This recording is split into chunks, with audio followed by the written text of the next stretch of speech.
He woke to the slow breathing of the city beneath his window, a tuneless rise and fall that sounded like surf and sleep and, if he let himself listen too hard, like the soft hiss of wildfire cooling in its jugs. Sweat had gathered at his hairline and trickled salt down the slope of his cheek to the linen folded beneath his face. He lifted his head and felt the stitch of pain along his jaw as the half-healed wound pulled tight, a snag in a badly mended seam. There was no candle lit. Dawn itself had crept into the tower of the hand, a diluted gray that turned the carved wooden chair by his bed into a hulking thing with long arms and quiet patience. He did not move at first. He let his eyes trace the hairline cracks in the ceiling plaster, branching like roots or veins or the map of a river seen from a bird's height. The rattle in his lungs faded as he measured it, counted it, and the light's address of the room grew surer. He had dreamed again of the green roar. He had dreamed of the chain drawn tight and the river rearing like a trapped beast and men in ships clawing at the sky while their mouths opened to sing fire. He had dreamed of the press of bodies in armor, of a boy whose teeth chattered as he held a spear, of the old king of smoke who had pressed his charred palm to Tyrion's chest and left on his skin a print that no poultice could draw out. All that was memory and fancy run together. He knew it. The mind must chew what it is fed. Today he would feed it different food. That was the promise he had made himself when the night's worst sweat passed and he lay breathing in the clean bandage smell of his own room. "Pod," he said, because he could hear Podrick bringing the tray before the latch clicked. The boy moved with the quiet of someone who had once tried to avoid notice always and had not yet learned that he was wanted. "You walk like you fear ghosts." Podrick Payne slipped in, thin and earnest, the tray wide between his hands like an altar held out for an offering. "My lord," he said, soft enough to leave the air undisturbed. "They steeped the willow bark longer today. Maester says your head is attached to a stubborn neck?" "He's right," Tyrion said. He pushed himself up more carefully than his voice suggested, and the world tilted once, corrected. Podrick's concern was a small heat in the room. "Set it down, there, and draw the curtains only so the world thinks it sees me." Pod obeyed. The room breathed deeper as a strip of morning widened and touched the floor. Tyrion inhaled the steam from the cup, astringent and bitter. His mouth remembered wine fondly, but the thought of it now was a trick of the tongue, not of the blood. He sipped, grimaced, and nodded thanks anyway. "You rose before the bells," he said, because it pleased him to remark upon the small diligences of others. Pod's ears colored, and the boy ducked his head. "I thought you might," Pod said, and then, after a beat, "want bread at hand. And the letters." "Letters," Tyrion repeated, less to confirm than to give shape to what the day must hold. He had no title now that ran beneath his skin like a second pulse, nothing to set his authority on the table like a weight. Lord of contract and contingency, of the city when everyone else had been committed to leaving it in ruins. What he had was the habit of thinking ahead, and the stubbornness to do so when the thinking pained him. "Bring them. No, eat half the bread first. You look famished." Podrick blinked, then smiled a sideways smile and tore off a piece of crust. It gladdened Tyrion more than a ceremony might have. There was an honesty in small hungers and their satisfactions. The letters were a stack as tall as his thumb, sealed and resealed, a few so hastily closed the wax had smeared. Tyrion thumbed them, sorted them by hand's quality and by breath still caught in the paper. The first was from the Guild of Masons. The second from a smaller hand that signed herself only as Mira and drew a spider in the corner. A man might laugh at that, but he did not. The third was from Helene of the Alchemists, written in a crabbed and careful script that looked like fire learning to walk. He left that one for later. He read the Masons' list aloud because he found the words settled better when the air had to carry them. It also served to keep Podrick near, and Podrick's silence was a stabilizing thing. "Stone for the outer curtain where it blackened," he said. "Ashlar for the river gate where the iron warped. And coin. Coin always." The same refrain through every profession's song now. He could picture, as he read, the faces of men in dust and chalk, the careful way they dragged their fingers across the smooth faces of their work, the way they measured blocks with their bodies as often as with strings. He would meet them. He would stand in ashes and talk masonry with them while Tywin Lannister counted banners and honeyed his words with the word law, as if it were a salve that could cure pains both moral and physical. They would both do what they were made to do. For once, perhaps, they might not be opposed. When he opened Myra's letter, a pressed leaf fell into his lap, bay, brittle and brown at the edges, smelling faintly of the sea. The writing itself was humble. She wrote of a husband lost on the river and a stall where no one came and a rented room whose ceiling leaked. She had 3 children, one too young to understand hunger and the other 2 understanding it too well. She asked not for redress against anyone, not for the head of any man she might name, but for a place to work where rain did not put out the coals. He pressed the leaf between finger and thumb as if it might crumble and blew out a breath. "Pod," he said, "find out where this Mira keeps herself now. Quietly if you can. If you cannot, then with a phrase about charity. The Queen-to-be will relish that word today." "The Queen?" Pod's eyes widened. He smoothed them only by force. "Not today, Ty," Ryan allowed. "But soon enough to cast a shadow already. Go ask the Highgarden birds if they'd like to chirp a tune the city can hum." He looked up at the strip of light, now ablaze on the floor. "Send a page to Haleen as well. I would like him in my solar before midday." "Lord Haleen is a man I'd rather keep within sight than without," Tyrion said, and let his tone end the matter for now.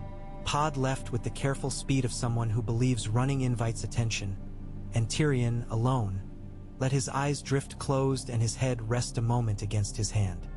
He could feel, in the skin of his face, the tug where the cut had knit unevenly.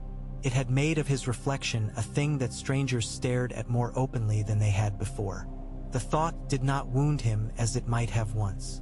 He had more interesting injuries to attend to.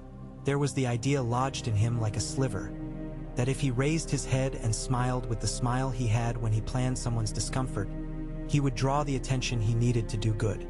He knew that smile, its weight, its angle. He lifted it halfway in the emptiness of the room and let it fall. Not that one. Not today.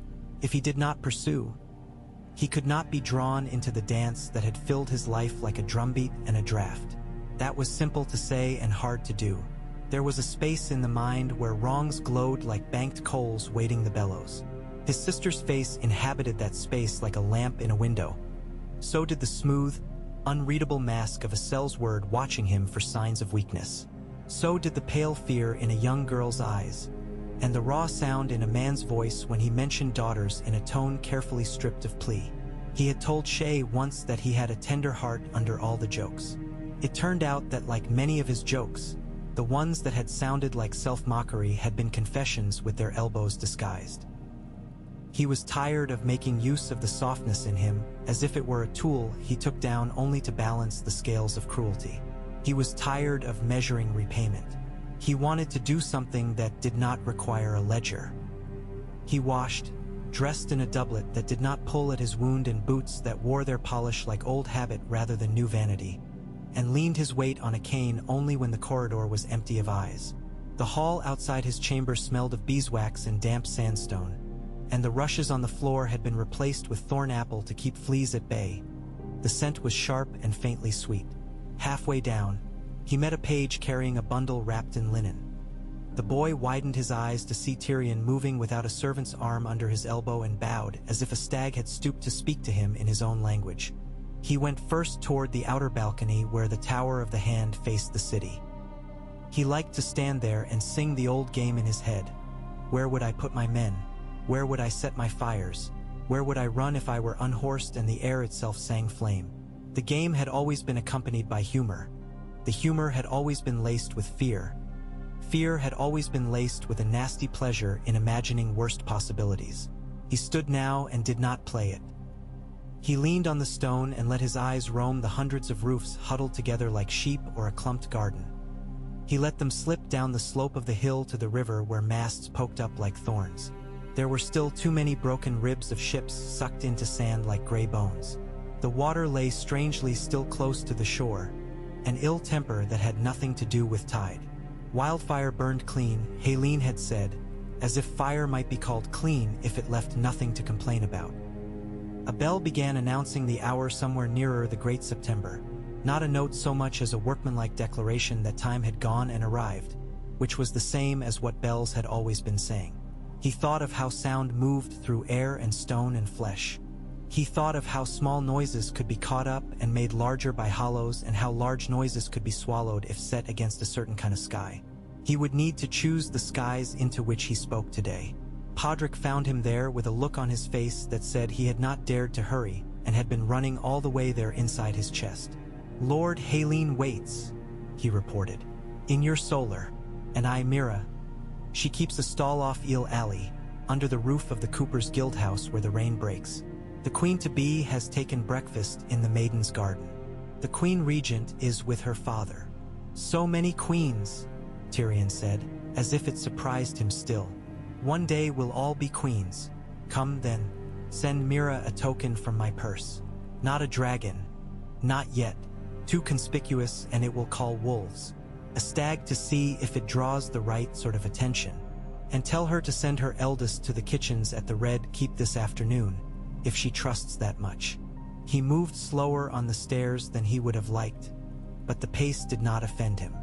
He had learned the way pain could be coaxed rather than defied. The Solar's door stood open at his approach, because Haleen was not a man to pretend humility alone in a room. The alchemist's robe was the green of old copper, threaded with a yellow that only looked like gold if you were looking for it. He bowed with a flourish and produced a smile that said he had decided, after careful consideration, that he would forgive anything Tyrion had done that had resulted in triumph.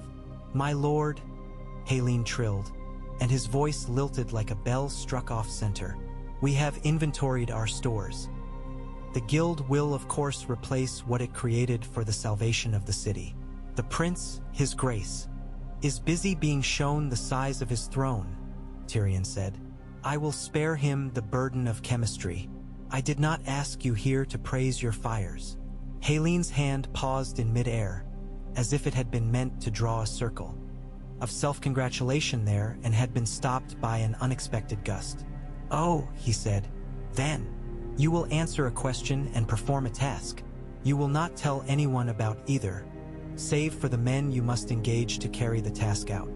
If a word of it reaches any mouth with a crown near it, I will make sure you mourn your tongue." Haleen swallowed. He was not without courage.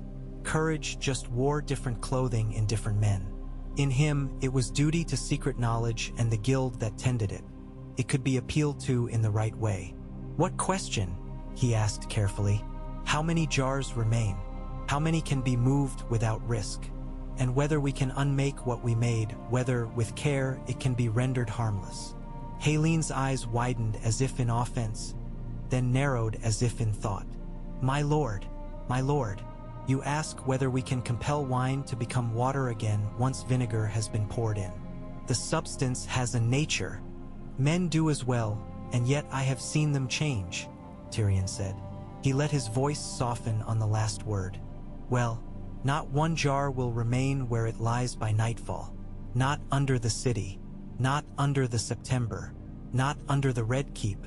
Not any near the docks. Choose a place where fire would do the least harm if some fool set a spark near, and set them there. Choose men who do not drink to move them. If you cannot kill it, then let us at least place it where its hunger is a cold one. You want us to hide our greatest. You spoke of salvation. Let us not bandy with language. It is a weapon. I am not forbidding its forging. I am setting a lock on its door." He waited, watched the mathematics of fear and pride and sense work out behind Haleen's face. "I do not seek your shame. I seek a better night's sleep for a city. I imagine your guild has stored its casks in any number of clever places where men do not think to look. Move them to a place where men would not think they might be safe. And, Haleen, if your men find any jars you did not account for, you will tell me. I will not be surprised that such caches exist. I will be surprised only if you conceal them." Haleen's bow, this time, was less flamboyant and more sincere. "We will do as you ask," he said. "And as to rendering, the craft is always seeking. Some properties can be lessened with time and air and salt. We have notes.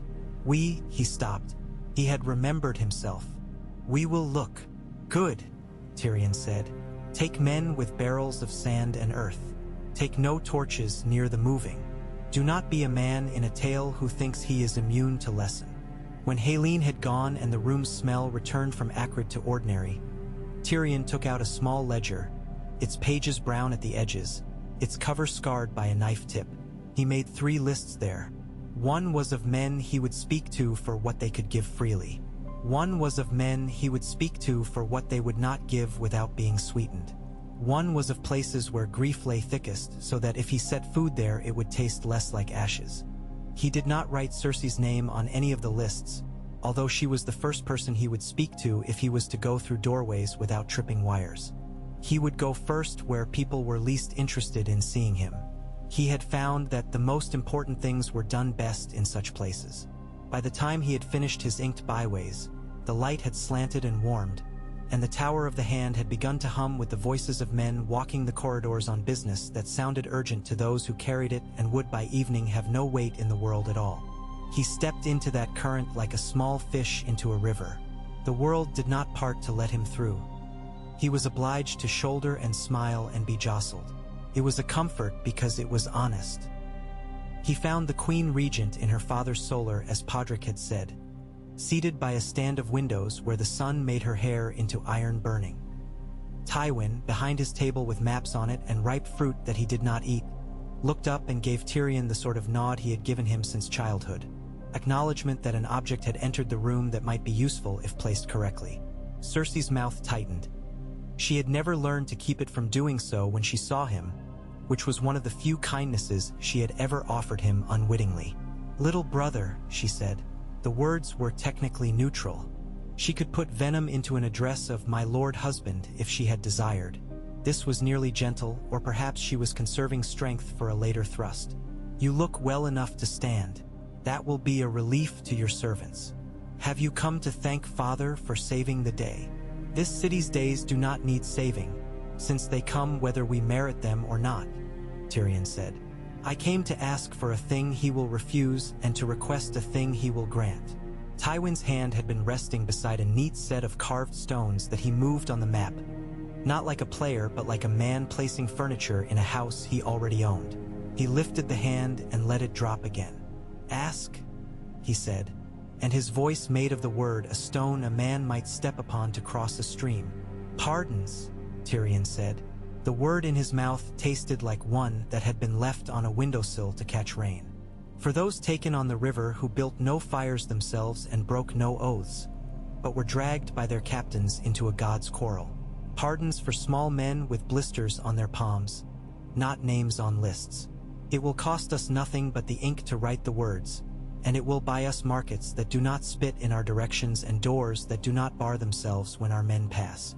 If you like, call it magnanimity. It sounds well to have such words associated with our house. I am not asking that we crown Stannis captains or invite their priests to the high table. I am asking that we keep fishermen from the oubliette because once they were told that rowing in a straight line was brave. And what will you ask and expect to receive? Tywin asked because one should not reward a man for dressing up an argument alone. One should see whether he had prepared a second. "Coin," Tyrion said, and that won a thin lift of Cersei's eyebrow. "Not for me. For masons and roofers and men who can cut beams straight. For food to be set in places where men do not wander near the castle walls. Call it charity's show if you like. Let the Tyrells stand next to the baskets and pour. Put our sigil on the loaves. Ask the faith to bless them. I don't give a fig whose hands hand out the food, so long as the food is handed. We have a city that has eaten fear for a year. The only thing that makes fear less filling, in my experience, is bread and the sight of one's children chewing it. What you ask first encourages treason by telling men there is no cost to it," Tywin said, in the tone of a man correcting a clerk's sums. "What you ask second invites men to believe their monarchs kneel to their hunger. What I ask first tells men that we understand the difference between treason and conscription," Tyrion said simply. What I ask second tells men that one can wake in the morning and believe his day might not be worse than the last.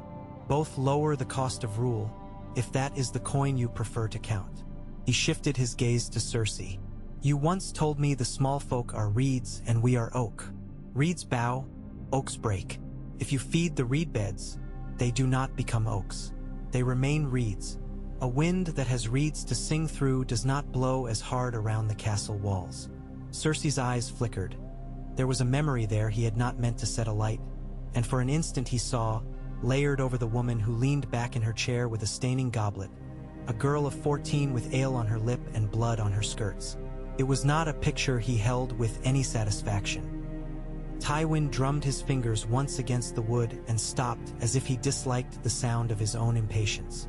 You may have coin for reconstruction, Tywin said at last, and you may set the Tyrells to smiling if you think it wise. But this, and his finger tapped the map, then paused, then tapped once more over the river as if to mark Tyrion's first request. This pardon business will be done by my hand if done at all. I will not have you write your name across the city's mercy as if it were a meadow you had plowed. Bring me the names. He paused. We will discuss the rest. He had not been refused entirely. He had not been granted entirely. He had expected both. You are generous, father, Tyrion said, and did not lace it with salt. I will bring you lists that are shorter than they ought to be and longer than you will like. If you allow none, then I will only have wasted my boy's feet. If you allow some, we will have set a wedge somewhere that it will please us to find later. Cersei's lip tilted. And what soft word will you drape over your own wounds this morning? She asked. Shall I send for the dwarf who plays the fool to dance at your bedside and make your scars look handsome to you? My scars have more character than your jests, Tyrion said mildly. I came also to say that I regret the words I spoke to you about children in a chapel last autumn. They were meant to frighten you. They did. They frightened me too after. I will not use that thread again. You may consider me de-armed of it. It did not make me brave. It made me cruel. I am trying to be less cruel. She stared at him, the goblet halfway to her mouth, as if he had told her that a wall she had leaned on all her life was merely a tapestry. Her eyes flicked to Tywin. She found no instruction there. He had learned long ago not to show surprise when it served no purpose. What do you want? She said, and for a moment the question was not a thrust but a real question. One woman to one man who shared a mother. To wake and not count, he said. To walk and not weigh. To go a day without thinking about who has what of mine, who took it, and how I might take from him what might make us even. Even is a word that never arrives. I'm tired of waiting for it. He turned and left the solar before his father could speak and make of the moment another stone in a wall he had spent his life learning to dislike. Back in the corridor's hum, he found he was moving more lightly than he had when he had come in. He had meant those words and they felt not like surrender but like a lever set under a boulder. The afternoon waited like a thawed puddle in sunlight. He would step carefully on its crust. He walked that day, not down to the muddy skirts of Flea Bottom. That would be spectacle and he did not want spectacle yet. But along the edges where tradesmen held their breath and nobles on errands wrinkled their noses and fishermen came up from the strakes to hawk what they had pulled out of a river that still tasted of ghosts. He sent Podrick ahead to buy the first basket of oysters from an old woman whose wrists were rope and whose eyes measured him and did not flinch. He paid what she asked and a little more and let her see him do it and not make a speech. He paused at a carpenter's yard where planks lay seasoning under rough shelters and put his hand on the wood as the men there did, counting the years by the rings he could feel in his palm. He asked and listened to the answers about what could be built fastest and what could not be built well if built fast. He let the men talk long enough that they stopped telling him what they thought he wanted to hear. The day mended something in him by the ordinary work of other people's days. At the foot of a narrow street where a line of women stood with jars for water and squabbled in a way that had more life than malice in it, he stopped to breathe. A girl stood on a fountain's lip, balancing with her hips while she leaned to catch the spout's thin arc, and he saw the scar along her forearm where a rope had burned her. He not move, not to offer coin, not to call for a bucket. He only stood there and watched her pour the water, carefully, into a jar that had been mended 3 times with lead along its cracked mouth. When she had finished and jumped down, he stepped aside to let her pass. The bump of her jar against his sleeve was like the sea kissing rock. She did not spare him a glance. She was too busy not to spill what she carried. In the late afternoon, he walked up the slope of the hill to the Godswood, where the red keep's angular marbles softened into leaves and the air remembered water more readily. The weirwood there was not old by northern measure, but its eyes were old enough to unsettle men who liked to live in rooms with the curtains drawn. He did not go to it. He went to a bench near a hawthorn where the light cut itself in pieces against the leaves and fell scattered. Sansa sat there with her hands on her lap, a strip of embroidery folded like a stopped road over her knee. She heard him approach and stiffened, then relaxed to courtesy's posture. She had learned to make her stiffness look like grace. It was a skill as useful as any a man might learn with a sword. "My lord," she said, and in her mouth the words were like silver set on a table you wished not to scratch. "Lady," he said, and sat, leaving 3 proper handspans between them. He did not look at the red leaves. "I have come to apologize. I find I am making a habit of it. Perhaps that is not a poor habit to acquire." She turned her face to him, the veil at her temple quivering just slightly in the breeze. She was a child and not a child, and she was learning, too quickly for decency, how to look as if nothing touched her when everything did. "For what, my lord?" The sentence was safe. It left him to choose his shame. "For being part of a world that made sport of your terror to teach someone else manners," he said. "For standing in a sept and speaking to you of promises as if promises were garments one could pull on over wounds. For using you to frighten my sister. For not stopping a boy from being cruel when I had the chance to make him heed me with a word, and choosing instead to savor my wit in private.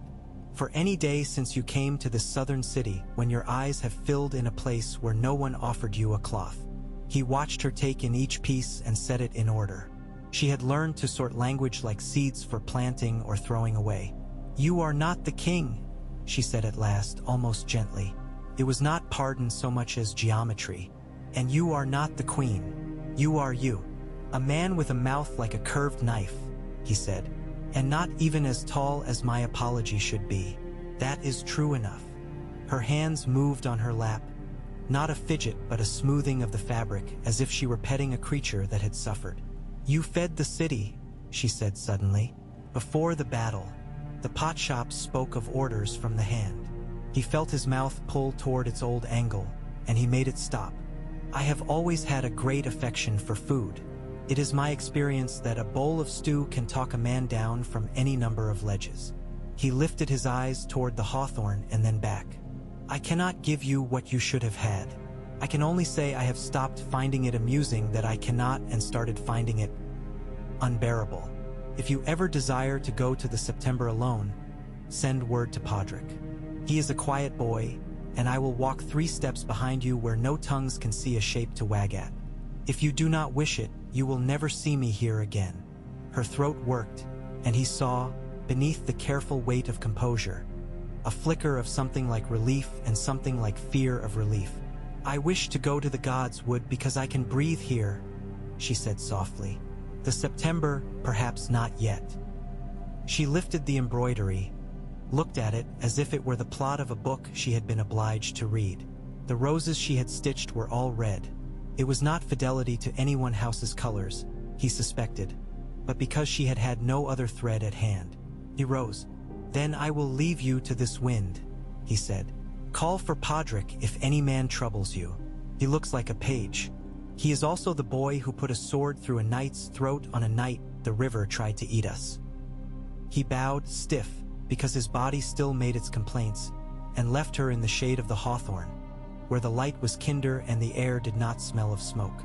Evening found him in a small chamber with shutters that opened on no view anyone particularly desired, where Shay waited with her hair loose and her impatience not.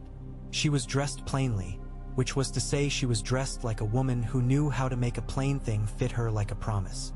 Her eyes flicked to his face and away, not in disgust but in calculation. She had always counted too, in a different but allied way. "You look like you should be Abed," she said. So many people say that to me, he said. It may be because it is true. I came with the knowledge that what I have to say will not please you. I came anyway. She folded her arms, then unfolded them. She had learned to keep her guard up with him without making it a wall. She had discovered that he liked doorways. Say it, and do not make a jape of it. I cannot keep you in the city any longer without making you a hostage to a game I'm choosing not to play, he said. I cannot keep you near me without asking you to live behind doors and look through shutters and teach yourself to walk like a shadow when you could be a woman who walks where she likes. Each day I do this, I place the knife nearer to both our throats. I will not be the man who watches you bleed because I liked the warmth of your hand. I have paid a man to see you to a ship and a captain to see you to Pentos, where a house will be waiting and work if you want it and freedom if you prefer. I am not noble. I am selfish. I would rather know you are breathing morning air there, than watch you grow gray in here. Her mouth pressed tight and trembled, and then steadied. Do you dress this in fine phrases because it is kindness, or because you are trying to make a coward's exit look like sense? If I wanted a coward's exit, I would leave a purse on the table and send Podrick to deliver a letter with my seal on it, he said. I am here to see you angry and let you put your anger down where I can feel its weight. To tell you that I want you more than I have wanted anything in a long time, and that does not change what is right. I will not hide you in a city that eats women who are not worth as much to it as a seal on wax. I cannot command it otherwise. I can only refuse to feed it you. She turned and put her hands on the table, flat, and stood like that a while. When she faced him again, she had put bravery on like a dress, rough at the seams but fitting enough. You could bring me with you when you go north to fight your sister's war for her, she said. I could, and then you would be a stone in my shoe and a target on my back and a knife in the hands of men who need no reason to harm any woman within reach. He swallowed and let it hurt. I would rather be a man who walked alone and came back to find you in the light than a man who dragged you through mud so that men could say he was a man to be feared. She came to him then and touched his face at the tight place the cut had made and said, with a little laugh that had more ache in it than sound, You are not a man to be feared. You are a man to be watched. I have watched you. You are different today. She kissed him once, lightly, like a seal on a letter that says go. I will curse you and weep on the ship, and then I will build the house, and then I will spend some afternoons in a garden where no one knows my name and it will not matter that they do not. I will write you a letter that says nothing of use and everything that letters are for, he said. If I do not, you may count me false and be right. They stood there with the knowledge between them like a table they could put nothing else upon. When he left, he did not look back. At the door, he remembered to breathe. The night gathered outside the shutters and became the kind of night that carried noise thinly, so that a laugh 3 streets over sounded like a bird crying in a bare tree.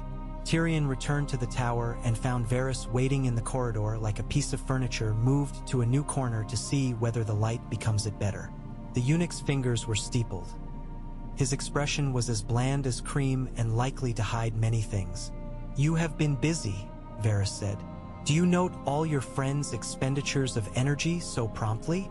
Tyrion asked. I note energy because I have so little taste for exertion myself, Varys said, amused. Your alchemist has moved more men today than he has in a year. Your boy has been seen at the step of an oysterman, a cooper, and a priest. Your sister has been seen raising her cup and lowering her voice, which means she is thinking. I admire men who make other people think. It is a pastime that leaves lasting marks. I will leave it in the carpenter's hands to leave lasting marks, Tyrion said. I am done counting today. You say that, Varys observed, and yet your face says you are keeping a tally still. Old habits itch like healing skin, Tyrion said. He rubbed the wound's edge with a thumb. I am trying something new, Varys. Not pursuing the pleasure of evening the score. I do not imagine it will last past dawn every day. I am experimenting with the days when it can. A noble experiment, Varys said, and for once the word noble did not sit in his mouth like a leaf too green to chew. You will find that not striking often brings more blows down upon you. Men mistake the lowering of a weapon for weakness. They despise it. They also cannot find a rhythm with which to greet it. It unhorses them in another way. Good, Tyrion said. Let them stumble while they try to decide what game I play, and in the stumbling let them step on bread instead of blood. He paused. I have a letter I want carried to a man who may or may not receive it. You are a man who can set paper on water and make it look like a fish, and sometimes even make it swim. Will you? For a price, Varys said. In my case, the price is not coin. The price is a morsel of truth I cannot buy elsewhere. What truth? Do you know who ordered Ser Mandon to put his sword through your face under the river's shadow? Tyrion felt the old coil within him stir. There was a sweet in the question, a sugar on which his tongue had grown vined. He tasted it and set it down. Yes, he said, or at least I know who might have. I have known it every day with less proof than a man would need to hang a boy for stealing a loaf. It has been a pet I feed when I cannot sleep. And you will not tell me. No, Tyrion said, and the no felt clean. Because if I tell you, I tell myself that I will do nothing with the information, and I will be a liar to myself inside my own skull. Better that I lock it in a room and starve it. Varys's eyes softened in a way that suggested he was sorry for something. Then give me the letter, he said. Where does it swim? To Dragonstone, Tyrion said. To an older man with fewer fingers and more sense than most lords own between them. I do not beg his allegiance. I ask him to teach a king to count costs. He is the only sort I know who can speak to a king and make him listen without making him rage. He laughed, soft and surprised. Listen to me, asking a rebel for help governing the city he tried to burn. Old Tyrion would have made a game of such irony. New Tyrion needs all the unlikely friends he can assemble. He wrote the letter by the light of a candle that smoked and smelled faintly of rendered tallow. He kept the sentences short, as if his words might have to climb a cliff to reach the man he meant to teach. Ingfor, he said the river was a teacher who had taught him different things than he'd expected. He said that a city of children deserved its quiet nights. He said that a man could lose everything and discover in the empty that he did not want what he'd spent his life chasing. He did not ask forgiveness for a single thing he had done. He asked instead that the next acts of kings be less like the last ones. He sealed it with wax that did not bear his house's lion. He took a ring from his finger whose birth had belonged to no one and pressed it there instead. When it was done, he sat with the stiffness in his back and listened to the city through the open window. There were men laughing in a room below. There were women singing somewhere near. There was a baby's steady hiccup, and a dog's bark like a cough, and someone dragging a cartwheel over stone. He lifted his feet to the chair opposite and for the first time in months let sleep come to him like a dog that need not be called. In the morning, the sky had the clean look of a sheet rinsed and hung in wind. He rose before poultice hour and walked down to the kitchens, where the smell of bread at dawn made him briefly feel 10 years old and loved by his mother. He saw pots of porridge being stirred and knew he could make the order to have them carried not to the guardhouse but to the gates. He did not issue the order from the doorway. He went to the woman directing the stirring and put his hand on the wooden rim. "Do you have enough salt?" he asked. "Enough for the castles," she said, not turning at once. Her eyes went to his hands, not his face. "Who asks?" "A man with a fondness for breakfast," he said. She looked at him, blinked, and this time laughter came from somewhere clean. "I mean to send bowls to the river gates. Can you spare men who know how to carry ladders? If ladders are to be involved, I'll have my boy Tull do it," she said. "He's taller than a ladder when he stands on his temper." She waved at a lad with arms like saplings. "You there, show this lord, he is a lord whether he wants it said or not, where the clean bowls are and how to keep them clean. It is not so much a matter of scrubbing as of teaching men not to touch the inside of the bowls with their hands after they've picked their noses." He helped carry.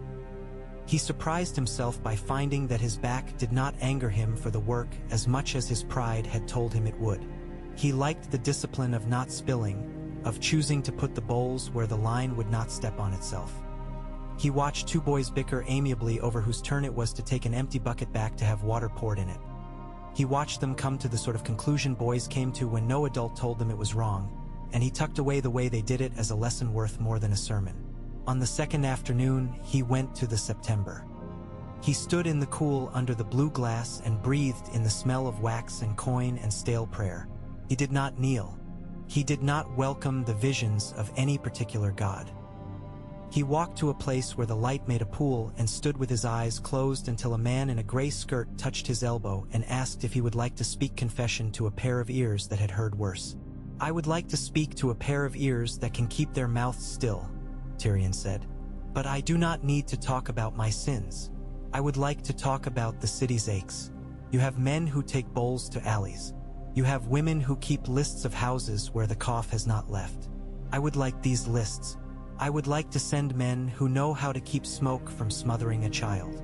The Septon's eyes wrinkled at the corners. He was not a particularly holy-looking man, which made Tyrion trust him more. "And you would like us not to say who asked," the Septon supplied. "It will do the work more good if you speak of the Queen's charity and the Queen-to-be's grace," Tyrion said, ignoring the taste the words left on his tongue. "If it is too much to hang both names on the same nail, pick one that buys the most quiet. Or do not mention nobility at all and let the neighbors own the help and call it their own.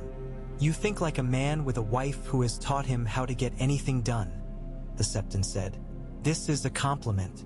I will send the lists, and my men do not expect them to walk in straight lines. They have found that sometimes going backward gets them where they mean to go quicker. Your men and I will get on," Tyrion said. He was in the stable-yard when a Tyrell lady's litter passed, light as a poem in spring, the curtains pulled aside so that the house's new rose could be admired as if she grew there out of wood and silk. Marjorie's face, when she caught sight of him, shifted instantly from being a likeness for strangers to something resembling a real face. It was a trick, like holding two expressions in a hand and putting the right one down on the table. She made a gesture with two fingers and a smile that appeared at the corner of her mouth like a secret. "Lord Tyrion," she said when the litter stopped at a word and her voice reached him as if she had whispered it into his ear. "I have heard that you send bread where the roads are broken. I have been sending flowers. Perhaps one of us is very foolish. There is room in a house for bread and for flowers," Tyrion said, "especially if the flowers are the sort one eats in salads." She laughed, and it was well done because it made the men near her feel they had been witty themselves. "I intend to set a table in the maiden's courtyard with bowls and ladles. I will let the women come and choose the bowls they wish to set out in their own streets. If I do this, will you tell your father that it looks well for Highgarden to know the shape of a bowl?" "If I tell him that, he will reply that it looks better for Lannister gold to underwrite the bowls," Tyrion said. "But yes, do it. Set the table. Call it the Queen's table. Call it the people's table. Call it anything you like so long as the soup finds mouths." She watched him a moment, weighing him as he had been weighed by men more grave and less bright. "You look like a man who has gone a long distance without stepping off this hill," she observed. "If you wish to stand in shade, my aunt says shade is the only luxury afforded to those who cannot afford to lie down." "I will take you up on the shade," he said. Under the willow the air had a green that was not a color so much as a feeling in the throat. "Lady Marjorie, you will find that the Queen Regent curdles the milk in her neighbor's cups if she stands too near. If you mean to do good, do it with her name on your banner. You may discover she prefers to hold the spear at the victory feast. Indulge her. There are many sorts of triumph." "I have never held a spear," she said, with a candor he could tell she chose to display. "I hold flowers and bowls and hands, and I try not to spill any." She added, almost casually, "I am told your scar makes ladies' hearts race. Is it impertinent to tell you mine is racing now? And not because of your scar. The day my mistakes are attractive, I shall build a shrine to them," Tyrion said dryly. "Do not look too closely. They do not repay scrutiny."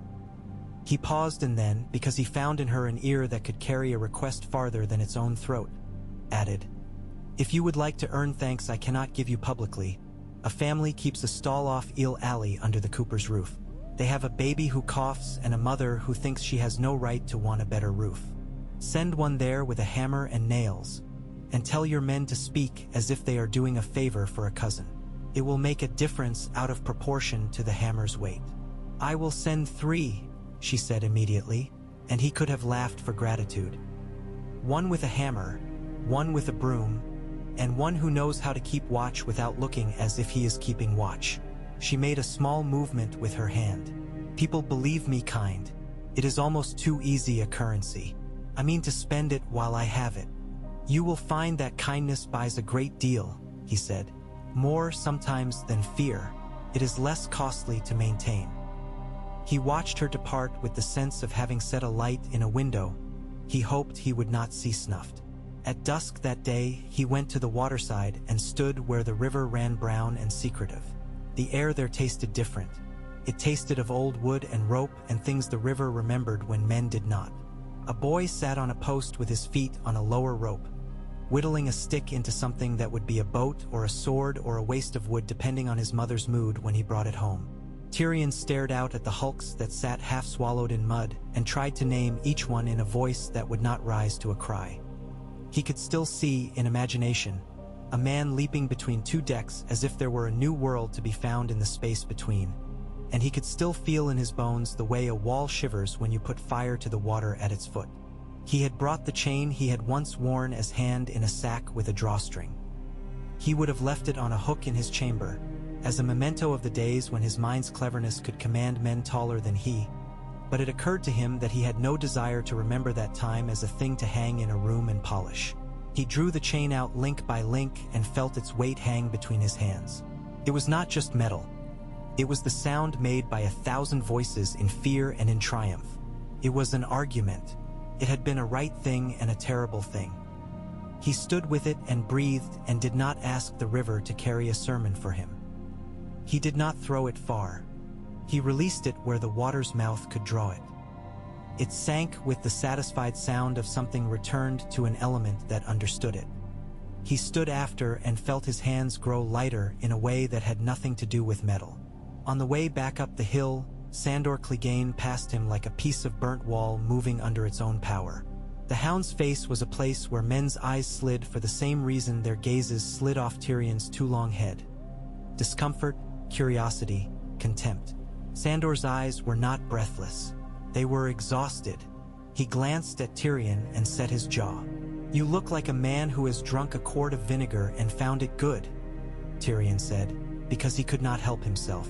"I look like a man who wants the city to stop breathing down my back," Sandor snarled. "I look like a man done with boys who do not bleed as they should. It is possible to leave without making enemies in the process," Tyrion said. "I suggest it as a hobby. Enemies are as much a part of breathing as air," Sandor said, but there was a slant to his mouth that meant he was not altogether furious. "If the girl asks you for something, give it to her. If she does not, that is because she has learned not to ask." He shrugged. "I leave what protection a man can leave when he is sick of every room he's slept in." "You leave me her fear to watch over," Tyrion said, and if Sandor heard the promise there, he did not show it. The days that followed took on the shape of work. He sat with the masons and learned to admire a straight line not because it was straight but because it had been won from a block that had no wish to be anything but a lump. He listened to a septa talk about coughs and what kept them out of babies' chests. He ordered windows cut out of walls that a lord had built to keep thieves out and found that sunlight was a better guard than men with swords. He drafted pardons with names he had learned to pronounce and made sure the witnesses to the oaths could read. He took Tywin's strictures and threaded them with the language that made grudging yes rise out of no. Cersei watched him sometimes as if she meant to learn a new weapon by studying its bala. And see, he found that he did not wish to teach her, but neither did he wish to strike her fingers bloody if she reached for it. Littlefinger returned from his errands with a smile like a coin worn thin from handling. He tried to sell Tyrion a grain of advice. Tyrion bought it with a larger grain of caution and sent it to a granary where the door was guarded by a woman who counted with her knuckles, not her eyes. He spoke to Pycelle and did not mention the black cells. He asked him instead whether the city's leech catchers had enough clean cloth, and when the old man wept to be asked a thing that did not sound like accusation, Tyrion found himself moved more nearly to liking him than he had thought possible. He accepted that liking was not the same as trust. He sent 2 men to Dragonstone under Varys's guidance with a letter and waited with the quiet of someone who had set a bottle on a tide and knew that tides were the only lords never bought. He taught Podrick Dice not to take his money but to teach the boy how to lose without bitterness and win without boasting. Podrick learned slowly. This encouraged Tyrion more than quickness would have, because Podrick's virtues were not the flashy sort that made men their enemies before they had learned what their virtues cost. On a morning when the sky had the hard glaze that precedes storms that never quite arrive, a red priest stood in the square and called down fire in a speech that promised clean judgments, and Tyrion walked past him and spoke quietly to a pair of guards until they agreed to stand 5 feet farther away, so that those who disagreed with the priest could leave with ease and keep their illusions of dignity. He commissioned a play about a woman who held a city together while men argued about the gods. He made sure to pay the mummers enough that they would not be bought halfway through with a better offer from a man with a grudge. At night he dreamed, less of flames now and more of rooms in which the walls receded when a man moved toward them. He woke sometimes with a name in his mouth and had to taste it to see whether it was one he had spoken to someone else. He found that some names lost their bitterness if you spoke them to a door that would not open. He found that his body could do more than he had believed when it was commanded not by pride but by necessity. And all the while, the city learned not to flinch when it heard a pot clatter. It learned that some doors opened in the morning and stayed that way until night. It learned that a girl could carry a jar from a well and spill nothing even if a man jostled her by accident. It learned the shape of the Queen-to-be's voice when it asked for more bowls, and the shape of the Queen Regent's voice when it said the name of her gods sharply in private and gracefully in public. It learned that the man with the scar on his face would stand at the corner of a street and listen to a butcher describe the price of salt without laughing. Tyrion did not grow saintly. He barked at a groom for letting a horse stand too long in the sun. He snapped at Podrick for dropping a sheaf of papers and then apologized awkwardly, because apologies had not yet become smooth on his tongue. He drew up one list of men it might be good to see dead, and then burned it in his hearth because the sight of his own hand had made his stomach roll. He drank wine one night until the room's corners rounded, and he woke to find that he had written 2 letters and sealed them and could not remember to whom he had addressed them. He opened them and sighed to find only jokes inside. He kept those jokes for a day when someone needed to be convinced that his scar had not burned away his humor.